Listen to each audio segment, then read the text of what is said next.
Annan leaves legacy of fighting for equality and rights file. In this Sept. 27, 2016 file photo, former United Nations Secretary-General Kofi Annan, second left, listens to a Rohingya religious and community leader in the internally displaced people's camps during a visit by the Rakhine Advisory Commission in Tetkabayan village, outside Sitwe, the capital of Rakhine State in Myanmar. Annan left the UN far more committed to combating poverty, promoting equality and fighting for human rights and until his death Saturday, August 18, 2018, he was speaking out about the turbulent world he saw moving from nations working together to solve problems to growing nationalism.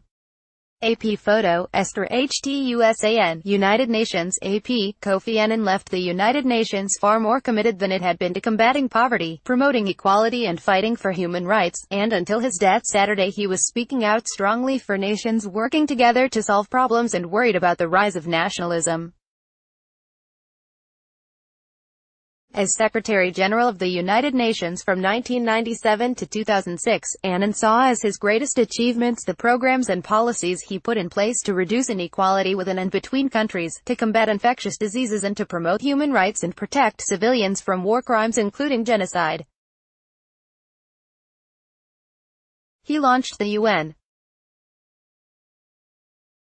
Millennium Development Goals at a summit of world leaders in 2000 to cut extreme poverty by half, promote equality for women, ensure every child has a primary school education, reduce maternal and child mortality, and halt the spread of AIDS, all by 2015.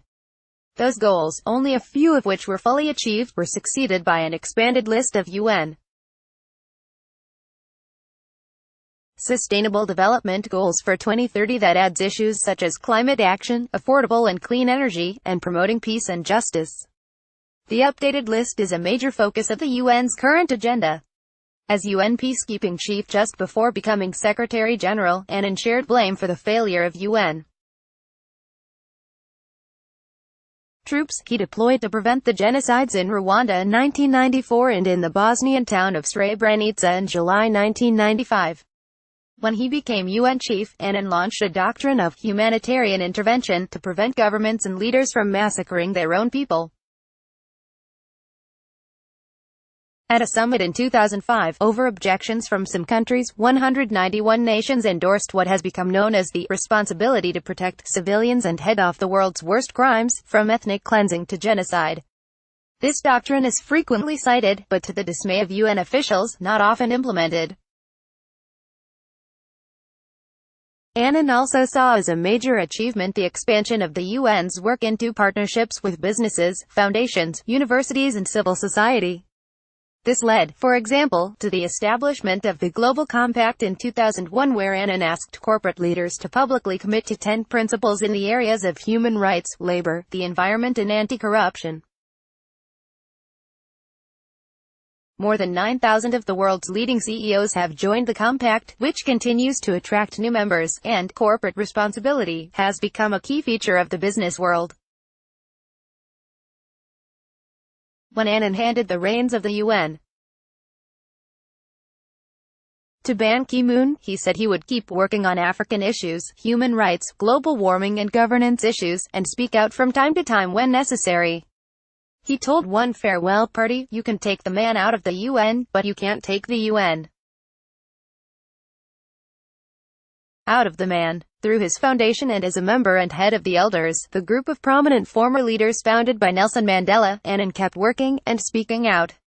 At an editorial board meeting with the Associated Press in May 2017, he worried aloud about lost jobs and said many people worldwide had lost trust in political and corporate leaders and feared being left behind.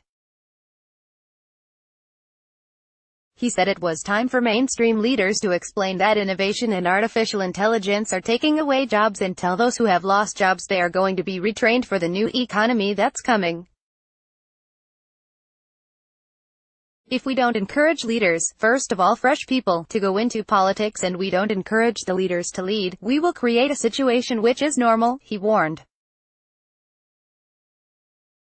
When leaders fail to lead, the people lead and make them follow.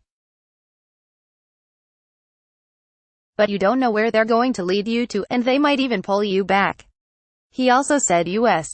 President Donald Trump's go-it-alone foreign policy is weakening America, and stressed the importance of multilateralism and the perils of growing nationalism. Only last month, Annan was tweeting about his concerns with the current state of the world. No nation can make itself secure by seeking supremacy over all others. We all share responsibility for each other's. And on July 30th, he tweeted, "Whether our task is fighting." He mentored a generation of UN officials, including current Secretary-General Antonio Guterres and outgoing UN Human Rights Chief Zaid Ra'ad al-Hussein. The Jordanian diplomat said in a statement he once told Annan how everyone was criticizing him, and the former UN chief responded, "You're doing the right thing. Let them grumble." In a world now filled with leaders who are anything but that, our loss, the world's loss, becomes even more painful, Zaid said. Edith M. Lederer has been AP's chief correspondent at the United Nations since September 1998. Copyright 2018 The Associated Press. All rights reserved. This material may not be published, broadcast, written or redistributed.